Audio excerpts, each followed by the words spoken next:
Salut, salut, c'est Paul. Bon, alors aujourd'hui, petite vidéo improvisée. Donc, je regardais dans ma chambre comme ça, et là, je vois les jeux de play. Donc, je me dis, bon, je vais pas parler des jeux de play, j'ai déjà fait deux jeux de rôle, vendeur de jeux vidéo. Par contre, à côté, je vois les quelques DVD que j'ai, donc très très peu. Je dois même pas, je crois que je n'en ai même pas 10. Donc je me suis dit, allez, pourquoi pas parler des DVD que t'as et chaque film. Essaye de parler un petit peu de chaque film, étant donné que c'est des films que t'aimes quand même pas mal, vu que tu les as en DVD. Moi vraiment, quand j'achète le film en DVD, c'est vraiment que j'aime le truc. J'aime le film, tout simplement. Donc voilà, je vais te montrer les DVD que j'ai. Il y en a pas énormément et je vais pas les montrer dans l'ordre affectif, on va dire, et puis dans l'ordre où je les ai découverts. C'est totalement au pif. Donc voilà. Alors attends, je regarde juste au niveau du l'angle de caméra. Donc faut vraiment que je monte ici. Ok. J'espère que ça va être bon. Alors le premier.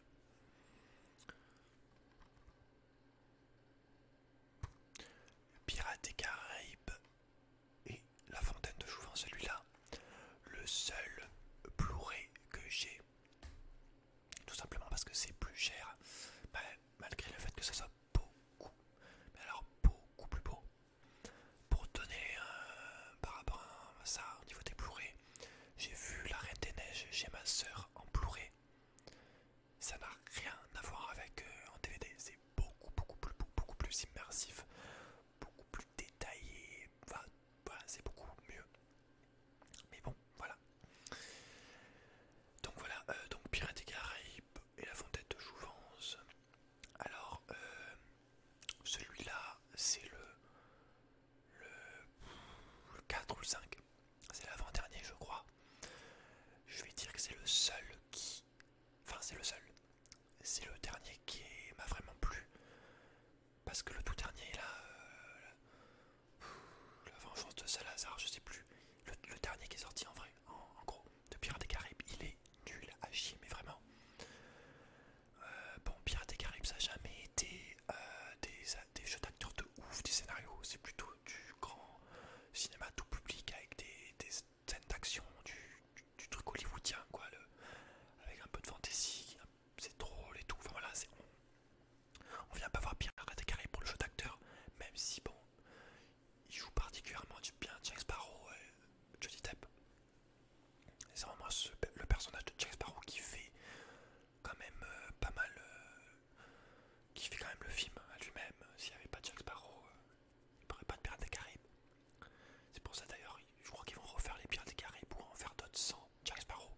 Ça sert plus à rien. Mais de toute façon, ouais, pour en revenir au dernier Pirates des Caraïbes, j'ai pas du tout aimé. On sent même, je sens que Johnny Depp il en avait marre. C'est pas drôle, c'est trop. Ça va vraiment trop dans l'excès, ça en devient une caricature, quoi. Déjà que on a été de plus en plus dans. Mais là, le dernier, ouais, vraiment, non. Je pensais pas dire ça un jour, mais le dernier ne m'a pas plu, vraiment. Par contre, donc celui-là, La Fontaine de Jouvence, j'ai vraiment bien aimé, ça va. Ça va franchement avec la sirène et tout, c'était cool. Même si mon préféré restera le premier et le deuxième, je pense. J'adore Devil Jones. Puis le premier, bah, c'est la base, quoi. Avec Barbossa, tout ça. Vraiment, le premier, c'est le best. Mais donc voilà, Pirates des Caraïbes, une série que j'aime beaucoup, sauf le dernier, du coup. J'espère que c'est le dernier qu'ils en feront plus, d'ailleurs, parce que là, ça sert plus à rien de ruiner la licence. Il faut s'arrêter. Au bout d'un moment, il faut savoir s'arrêter. Ça sert à rien de tout le temps vouloir faire de l'argent. Même si, bon, c'est comme ça. Mais là, franchement, stop, quoi. Je sais pas au niveau du box-office combien il a fait d'entrée et tout, mais je l'ai pas vu au cinéma. Je vais quasiment plus au cinéma, franchement. Si j'y vais une fois par an, c'est le bout du monde.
Disney réussi, mais en film, et même plus émouvant qu'un Walt Disney, vu que c'est des vrais acteurs.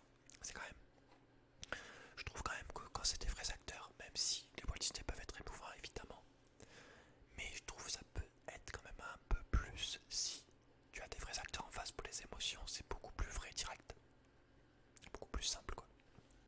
Même si il y a des jeux où j'ai pleuré comme un malade, des mangas pareil, des Walt Disney, enfin voilà.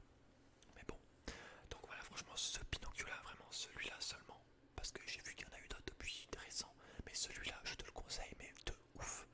Donc c'est Pinocchio de Steve Peyron. Voilà, Samuel Atita présente Pinocchio de Steve Peyron. Donc vraiment, va le regarder. Par contre, c'est assez vieux. Enfin, c'est assez vieux. Attends, il date de quand ce film? Il date de 2000 seulement. Non, plus que ça. Quoique, les années 2000, vraiment 2000 pur, c'est possible. Donc il dure 1h30. A noter que j'ai chopé un peu une phobie à cause de ce film par rapport à la baleine, tu sais, la baleine qui l'avale. Là, c'est une baleine, on la voit pas bien, on la voit dans la mer.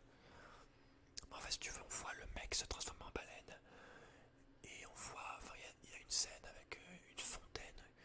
En fait, c'est une attraction où c'est quoi? C'est une genre de montagne russe pour les enfants. En fait, c'est tous les enfants passage qui vont dans ce parc d'attractions. Il y a plein d'attractions, mais en fait, le but, c'est de les transformer en âne à la fin. Et donc là, t'as une genre de montagne russe avec de l'eau qui passe, et quand ils boivent l'eau en passant dans la montagne russe, ils se transforment peu à peu en âne. Et là, la statue qui recrache de l'eau, elle me faisait flipper de ouf. Elle me fait un peu toujours flipper derrière les grande et tout, avec l'angle de caméra, comment c'est prévu du dessous. Ça m'a toujours fait flipper.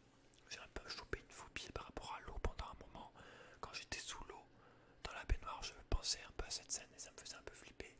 Mais surtout, la peur de la mer. Maintenant, même si les baleines c'est très beau comme animal, les baleines me font un peu flipper.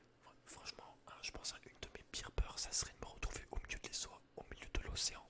Déjà, c'est déjà pas mal. Mais en plus, avec une baleine qui arrive et qui m'avale, comme dans Pinocchio. Enfin, vraiment. Même si là, on voit que la baleine, elle est faite en carton. Même si moi, je vous vois, il est pas petit. Peut-être si maintenant je le regarde, je le verrai. J'ai pas vu, ça m'a pas fait aux yeux. Apparemment, ça se voit.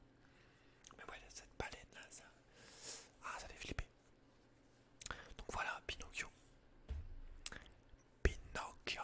D'ailleurs, il y a une chanson au début du Pinocchio que j'ai pas réussi à trouver. Je sais pas si elle est écrite là-dedans, dans les acteurs. Dans la conception du film, autour du film interview. Je regarde s'il n'y a pas dans les bonus, s'il n'y a pas genre la chanson. On va la voir dans ma playlist. C'est une chanson en italien, opéra, mais vraiment très chantante et très très gay quoi, très très joyeuse. Alors bon, on va continuer sur des trucs un petit peu fantastiques. Cusco, l'empereur mégalo, donc ça c'est pour tout ce qui est Walt Disney, même s'il y en a un autre de Walt Disney après. J'en ai pas 36 là, j'en ai que 2. Ça coûte cher, c'est merde. Mais ouais, donc Cusco, très très drôle.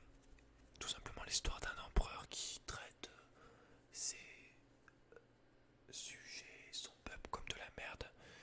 Et ça va se retourner contre lui. Enfin, il va se transformer en lama parce qu'il y a une de ses assistantes, on va dire ça, de ses impératrices, je sais plus, qui rêve de le tuer, de le remplacer, quoi, d'être l'empereur. Mais elle va pas réussir, enfin, ça va pas se passer comme prévu, il va se transformer en lama. Et du coup, il y a un villageois qui était venu pour faire des roquettes qui va parler à Cusco quand il est en homme. Mais après, il va se retrouver à la voir en lama dans sa charrette parce que celui qui était chargé de tuer Cusco n'a pas réussi parce qu'il est con. Enfin, c'est pas qu'il a pas réussi. Enfin, oui, ils ont pas réussi. De une, ils se sont trompés de poison, et de deux, il va avoir des remords. C'est pour ça qu'on l'aime d'ailleurs. Il y a elle qui est vraiment méchante, mais son serviteur,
dessin du Roi Lion au dessin moderne.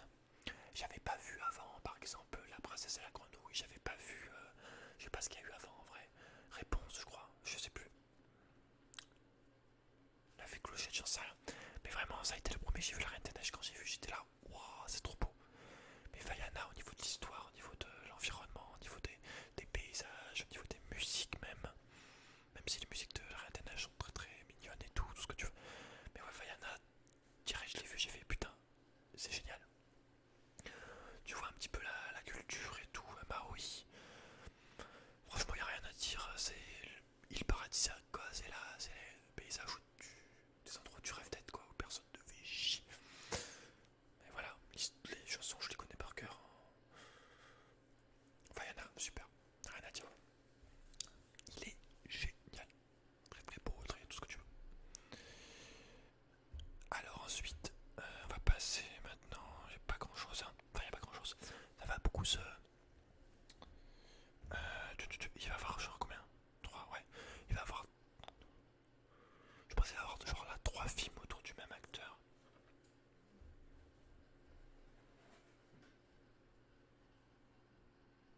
Putain, j'ai eu peur, le chien, j'ai eu peur qu'il se lève, mais non, il a juste bougé. Alors, Yes Man, donc avec Jim Carrey. Bon, c'est clairement pas le meilleur de Jim Carrey, mais bon, moi j'aime tous les films de Jim Carrey. Chacun, de toute façon, chaque film a ses qualités et ses défauts. Mais ouais, Yes Man, donc pour te dire l'histoire, en gros, c'est un mec qui est chez lui tout seul, qui sort pas souvent, qui reste devant sa télé, voilà, un peu comme moi. Et du coup, il va suivre une thérapie entre guillemets qui consiste à dire oui à tout. Et ce qui du coup va lui changer la vie puisqu'il va avoir plein d'aventures, de situations. Et il va vivre plein de trucs du coup grâce à ça. Des trucs un peu chauds, un peu dangereux, un peu drôles et des trucs beaucoup plus sympas quoi. Voilà, Yes Man, c'est tout simple. C'est Jim Carrey en acteur dans son rôle un petit peu humoriste là. Je vais parler des autres films après. Mais voilà, il est cool. J'ai bien aimé, franchement ça va, il est drôle et tout. Il n'y a pas de grand chose à dire. Alors ensuite, rien à voir du coup. J'adore Jim Carrey pour son côté très drôle évidemment dans ce masque ou Menteur Menteur ou Woody Allen, enfin il y en a plein, je les ai tous vus, ou Disjoncté ou Ace Ventura, enfin bref. Mais il y a aussi, je pense que tu le connais si t'es un petit peu calé en film quand même, The Truman Show. Donc en fait on suit la vie de Truman qui depuis qu'il est né, en fait, il y a eu une caméra dans la ventre de sa mère, je sais plus. Enfin, depuis qu'il est né en fait, tout est filmé, toute sa vie est filmée et retransmise sur une chaîne. Donc tout le monde voit sa vie depuis qu'il est né. Et il a même une ville entièrement à sa disposition pour rien que pour lui, où tous ceux de la ville sont des acteurs. Tout le monde, sauf lui. Celui qui n'est pas acteur, c'est lui. Même sa femme est une actrice. Sur notre société, avec la télé-réalité, il y a même des. Tu peux voir maintenant, j'ai vu, il y avait une famille qui avait filmé, qui avait passé en live l'enterrement de son fils parce que c'était un enfant qui était très très suivi sur internet. Enfin bref, le genre de délire maintenant. Tout le monde expose sa vie sur Facebook, ça sur Facebook, les réseaux sociaux. Bon après moi je dis ça, mais je suis clairement en train de faire un peu ça hein, sur mes chaînes, sur mes vidéos où je raconte ma vie. Mais bon, j'essaie quand même de garder un minimum de privé. Et bon voilà, je mets pas. Je regarde sur tout ce qui est Instagram, toujours voilà, faire des photos parfaites ou mettre tout dans toute sa vie entière, ou Facebook, voilà, cette société en mode fausse vie privée quoi, la vie privée n'existe plus, tout le monde sait tout de tout le monde montre tout. Et ouais, ça c'est trop mal de choses, un film des années 2000 je pense. Attends, je vais te dire ça. Attends.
c'est un service que fait un labo, je sais plus où, des scientifiques. Ils peuvent effacer de ta tête les relations amoureuses ou qui, non, même qui te font souffrir. Ils t'effacent ça de ton cerveau avec une machine. Donc là, il se rend compte que ça a été effacé, qu'elle se rappelle plus de lui, et donc il va essayer de comprendre quoi, ce qui s'est passé. Mais vraiment un film super, super triste, super beau, tout ce que tu veux. Je peux te lire les grosses lignes des journaux qu'il y a eu. Un film en ça aussi un univers bien à lui quoi. Un film d'amour aussi délirant qu'attachant, une œuvre précise et sensible. Moi j'aurais même dit percutant et émouvant, prenant. Euh, voilà, j'ai pas l'actrice qui fait machin, c'est Kate Winslet. Winslet. Faudrait que je regarde les films qu'elle fait. Comme elle joue bien dans celui-là. Ouais, attendez, je regarde un petit peu les autres films. À noter qu'il y a l'actrice qui joue Mary Jane dans le Spider-Man des années 2000. Si ça t'intéresse. Bon. Moi, je dis ça moi parce que vu comme je suis physionomiste, je reconnais très rapidement les gens à leur visage. Genre même si c'est un acteur d'il y a 15 ans, je fais oh putain mais c'est lui. Genre très très rapidement. Voilà, donc pour ce qui est de Jim Carrey, un acteur que j'aime beaucoup, qui aussi bien arrive à être drôle et en même temps touchant et juste dans son jeu d'acteur. D'ailleurs j'ai regardé sa série là qu'il a fait, où il est un animateur de télé pour enfants et que c'est là le contraste quoi entre ce qu'il montre aux gens et ce qu'il est vraiment. Enfin sa vraie vie quoi. Et ce qu'il montre aux enfants, son côté gay, et à l'inverse sa vie triste quoi. Enfin bref, on va arrêter de parler de Jim Carrey pour cette vidéo. Je vais te présenter les deux derniers films que j'ai. Et puis après, on se dira au revoir. Parce que quand même, faut pas pousser bouchon trop loin, Maurice. Mauricette, ça suffit. Alors,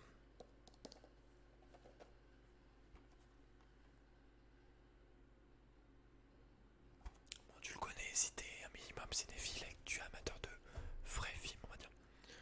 Je dis vrai film dans le sens où jeu d'acteur, pas film hollywoodien, sans. Enfin, pas de film. Dans le sens où pas un film hollywoodien à la Avenger où le scénario c'est de la merde et c'est juste des effets spéciaux. D'ailleurs, j'ai arrêté de regarder ce genre de film depuis un moment. Enfin bref, franchement, à part Pirates des Caraïbes, c'était les seuls que j'allais encore voir. Enfin bref, tu fais ce que tu veux. Hein. Mais ouais, maintenant je vais plus avoir tendance à me diriger vers des comics papier quoi pour lire. Alors, donc la ligne verte, avec Tom Hanks dans le rôle de Paul, donc le héros principal. Donc c'est quoi? C'est un des gardiens d'une prison pénitentiaire, enfin d'une prison. C'est là où on met les gens, on met les prisonniers, les criminels, comme tu veux, t'appelles ça comme tu veux. On les met dans ces cellules avant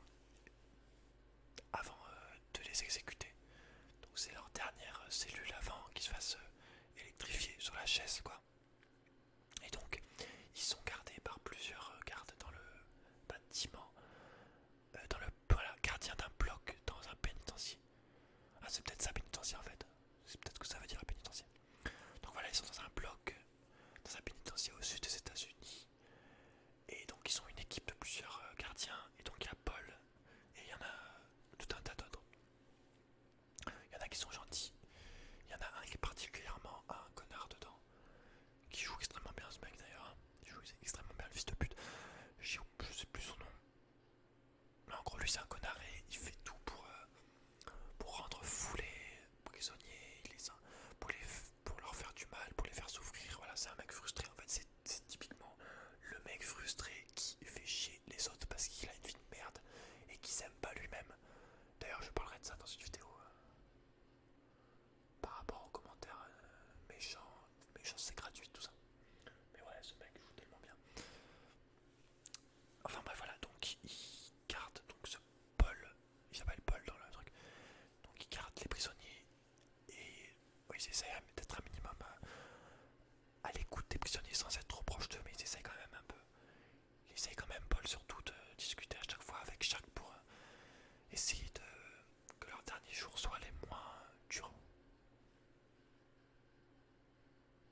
initiales c'est lui.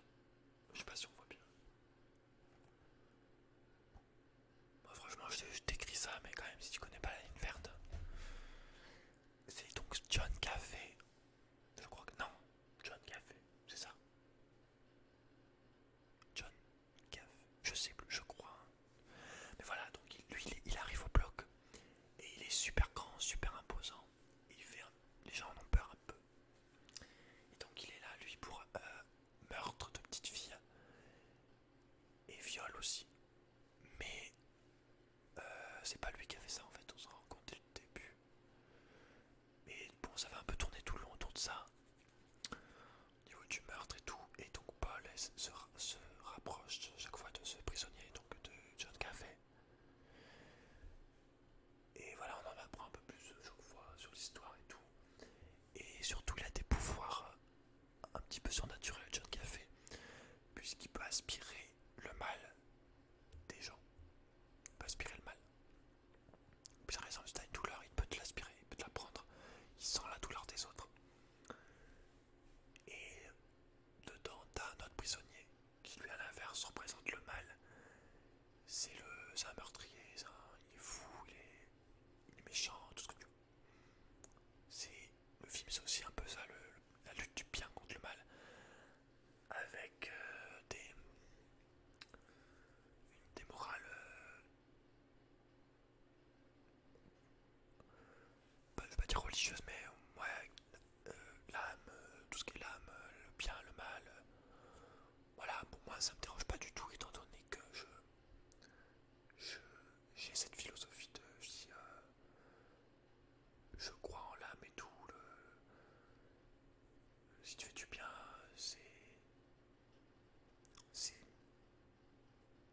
c'est bien pour toi, quoi. Et si tu fais du mal, bah ça se retournera contre toi un jour ou l'autre. Et c'est pas ça, quoi. C'est pas ce qu'il faut, quoi. Mais ouais, voilà, le film est extrêmement beau, les morales, des morales, les acteurs sont époustouflants, vraiment. Les directions artistiques, tout ce qu'au niveau des angles de caméra, l'ambiance, c'est un truc de fou. Vraiment, si tu veux, tout se passe dans un centre pénitentiaire quasiment. Donc c'est quand même assez restreint comme environnement, mais l'environnement, c'est tellement bien fait, bien amené que tu t'ennuies pas. Je crois que le film dure 2 heures. Et puis les acteurs jouent tellement bien, surtout. Tu vois un petit peu tous les. Chaque gardien a sa personnalité, pareil, chaque prisonnier a son histoire et tout. Tu t'attaches à chaque fois pour chaque prisonnier, même s'ils ont fait du mal entre guillemets, quoi. Enfin, entre guillemets. Voilà, tu t'arrives quand même à te rapprocher à chaque fois. Et puis voilà, toute cette notion spirituelle derrière. Voilà, un superbe, mais alors un superbe film. Donc voilà, je te le conseille vivement, c'est un des meilleurs films de tous les temps, enfin de tous les temps. Avec le Fight Club, voilà, un vrai bon film, quoi. Un vrai bon film à aller voir au moins une fois dans ta vie, quoi, tout simplement. Franchement. Après, bon, si t'as 11 ans, 12 ans, 13 ans, 15 ans, je sais, 15 ans encore ça va, mais si t'es jeune, franchement, tu peux le regarder, hein. Moi, je sais que je regardais des films, entre guillemets, assez adultes, même jeunes. Mais bon, si tu veux vraiment comprendre à 100%, attends quand même d'être un peu plus grand, je pense. Allez, le dernier. Le dernier. Lord of War, donc avec Nicolas Cage, que j'aime beaucoup. À chaque fois, j'oublie son prénom, c'est un truc de fou. Donc, Nicolas Cage, qui est tout simplement un vendeur d'armes. Donc, je vais te lire un petit peu. Né en Ukraine.